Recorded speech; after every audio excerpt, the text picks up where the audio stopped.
ஒன்று பார்த்தீங்கன்னா மனோஜ் பெட் ஷாப்பில் தாங்க இருக்கும். இந்த மனோஜ் பெட் ஷாப் சத்துவாச்சாரி காகிதப்பட்டறையில் இருக்குங்க. இந்த கடையில் வண்ணமயமான மீன்கள், மீன் வளர்க்க தேவையான அனைத்து பொருட்களும் தரமான விலையில் இங்கே இருக்குங்க.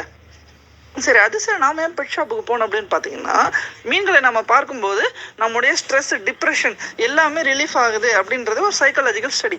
அதனால எல்லாரும் பெட் ஷாப்புக்கு விசிட் பண்ணி நல்ல தரமான மீன்களை குறைந்த விலையில் வாங்கி உங்களுடைய டென்ஷன், டிப்ரெஷன் எல்லாத்தையும் குறைங்க. எங்கள் சேனலை மறக்காமல் சப்ஸ்கிரைப் பண்ணுங்கள்.